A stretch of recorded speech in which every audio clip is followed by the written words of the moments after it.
का देखते हैं हम लोग पतन के कारण। क्या देखते हैं? एक।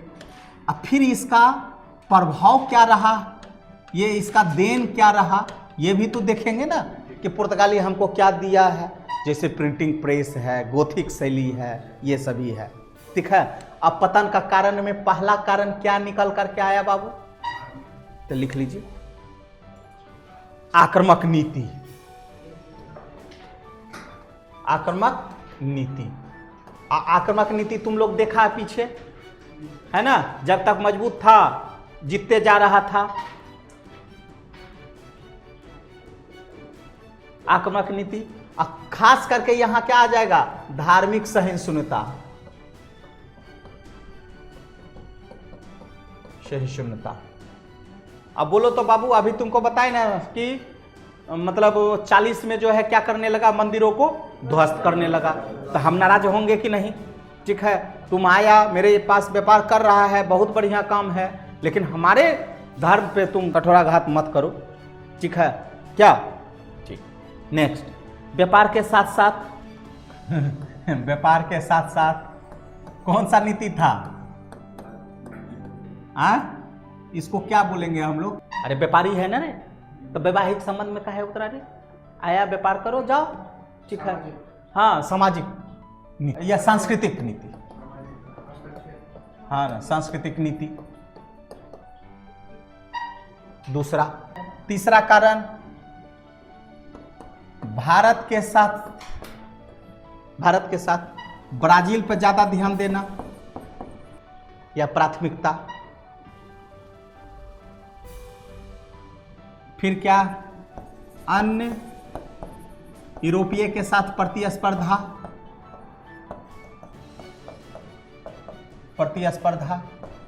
बोलिए आएगा कि नहीं आएगा? अन्य यूरोपीय के साथ प्रतिस्पर्धा मतलब डच के साथ प्रतिस्पर्धा। देखे ना, डच उससे क्या जीत लिया था?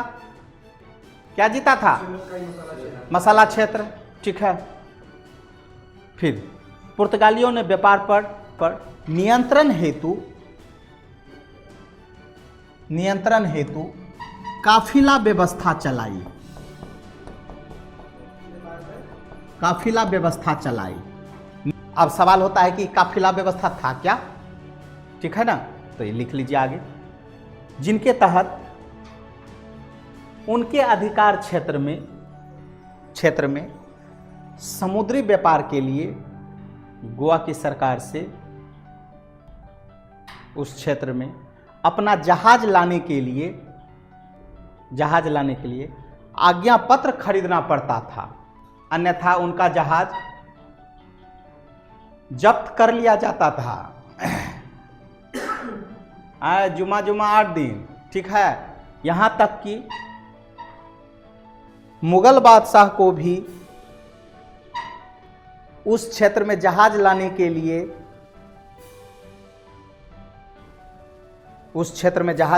लिए क्या लेना पड़ता था? परमिट लेना पड़ता था। लेकिन परमिट लेना पड़ता था। यद्यपि पुर्तगालियों ने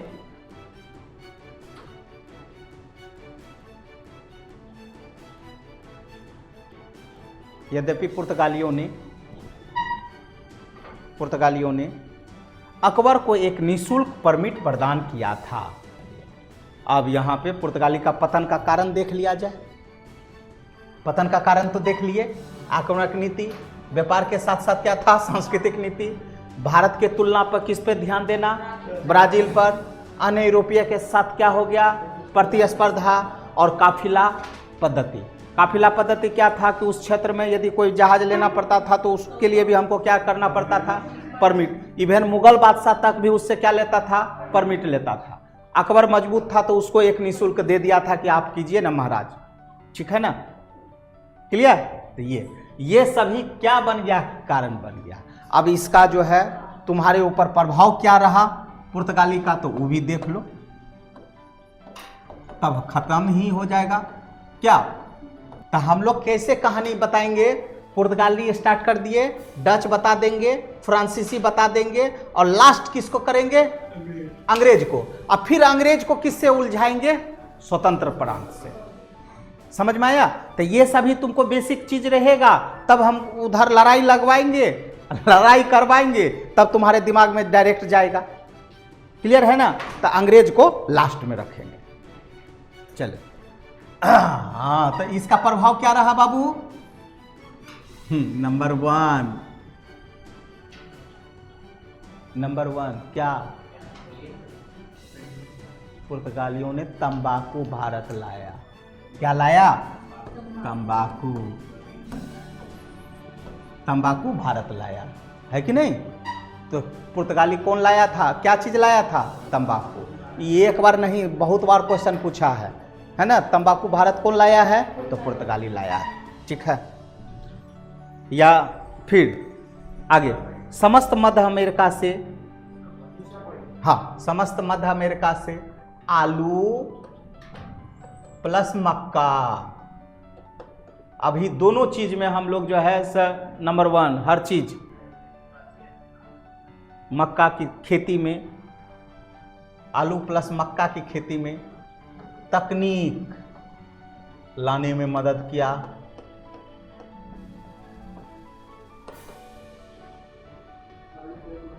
मक्का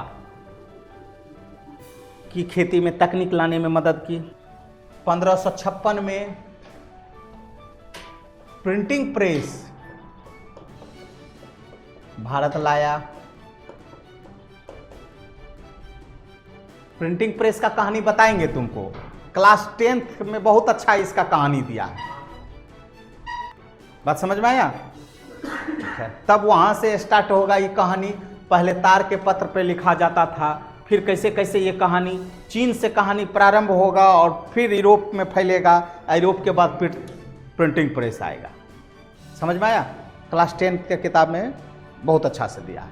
ठीक है, कोई दिक्कत? नेक्स्ट, भारत में जड़ी बूटी औषधि पर यूरोपीय लेखक द्वारा लिखित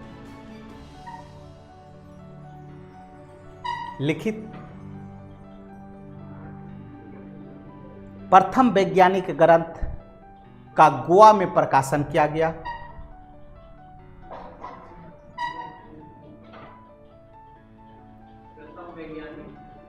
ग्रंथ का गोवा में प्रकाशन किया गया। और गौथिक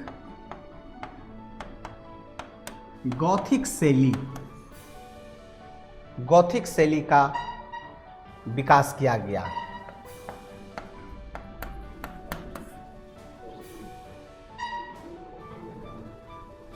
गौथिक शैली का विकास किया गया।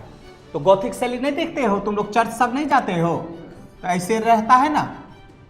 ठीक है, ये गौथिक शैली हो गया, जिसका प्रभाव गोवा नगर में चर्च, महल, नगर निगमों में देखने को मिलता है। That's all. अब यदि पुर्तगाली कहीं से भी आएगा प्रश्न तो क्लियर हो जाएगा ना? ठीक है। अब यहां पे इधर ध्यान दो पहले। अब तुमसे हमने पहला चीज तुमसे चर्चा किया कि यूरोपीय क्यों आए। क्लियर हुआ? बोलो हाँ ना भाई। अच्छा, ये यूरोपीय में इंडीज है ना, ईस्ट इंडीज वेस्ट इंडीज में कौन सा प्रदेश जो है मसाला के लिए था? इंडीज वाला। कौन सा? ईस्ट इंडीज वाला। पहले कदम कौन फैलाया? पुर्तगाली। कहाँ? भारत में। लेकिन उससे भी पहले कौन फैलाया था? स्पेन निवासी कोलंबस। आसान है, गलत कर देगा, पूछ देगा कि कोलंबस कहाँ का निवासी था। जय। क्लियर है? तो ये पुर्तगाली जब आए तब यहाँ पे जो है आपको पहले पुर्तगाली आए, उसके बाद डच, उसके बाद अंग्रेज, डेनिश, फ्रांसीसी, स्वीडिश। ये हो गया यूरोपीय के तौर पे भारत आगमन। लेकिन कंपनी के तौर पर सब चीज़ सही है, अंग्रेज पहले चल जाएगा और डच बाद में आ जाएगा। पुर्तगाली का कहानी का शुरुआत होता है 1498 में वास्को डिगामा के नेतृत्व में। उसके बाद कहानी कहाँ से स्टार्ट होता है बाबू? तेरा जहाज का नायक बन करके कौन आएगा? केवाल बन करके आएगा, पेट्रो केवाल। और केवाल क्या करेगा? एक संधि के तहत पूर्वी जगत में मेरा कब्जा रहेगा। उसके बाद कौन आएगा? अल्बुकर्क आएगा। कौन आएगा? अल्बुकर्क आएगा, जो नायक बन करके आएगा। अब यहां तक एक पुर्तगाली क्या बना लिया? कंपनी। कंपनी के तौर पे पहला गवर्नर बना करके किसको भेजेगा?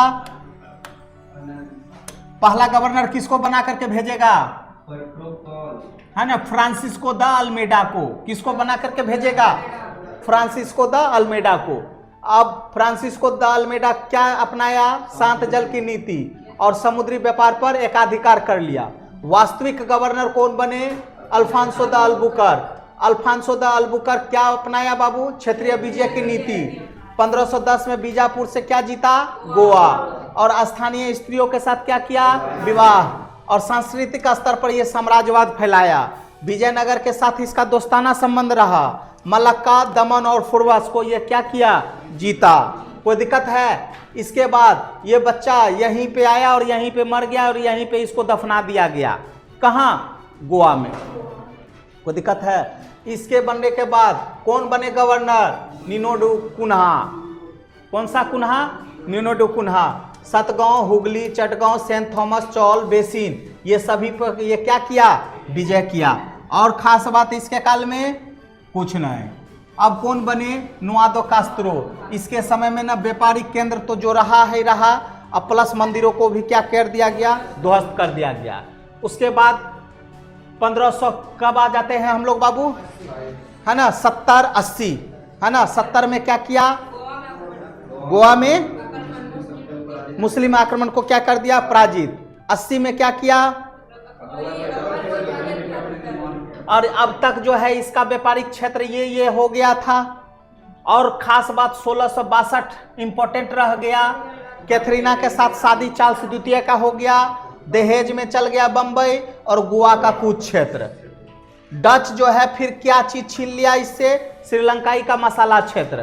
कोई दिक्कत है? फिर आगे आ गए तो क्या चला गया बाबू इसका? फिर सालसेट और बसीन ले लिया मराठा। ठीक है, इस तरीके से इसका केंद्र कहां तक रह गया? सिर्फ गोवा तक। और 1961 में भारत सरकार बोला अब गोवा भी छोड़ो, तुम जाओ वापस। और 1961 में पुर्तगाली यहां से क्या हो गया? चले गया। ठीक है, अब यहां पे इसका जो है तुम्हारे पास क्या रहा बाबू? तो पतन के कारण क्या? तो आक्रामक नीति, व्यापारिक के साथ साथ सांस्कृतिक नीति, भारत में के साथ ब्राजील पे ज्यादा प्राथमिकता, अन्य यूरोपीय के साथ प्रतिस्पर्धा और काफिला व्यवस्था। काफिला व्यवस्था बता दिए तुमको क्या था। नेक्स्ट इसका प्रभाव क्या रहा? पहला तंबाकू लाया। ठीक है, आलू मक्का का तकनीक लाया, प्रिंटिंग प्रेस लाया, गौथिक शैली का विकास किया और प्लस औषधि पर एक बड़ा सा ग्रंथ का प्रकाशन कहाँ किया? ठीक है, अब नेक्स्ट टॉपिक क्या है? डच। नेक्स्ट क्या है? डच। डच को हम लोग कल देखेंगे।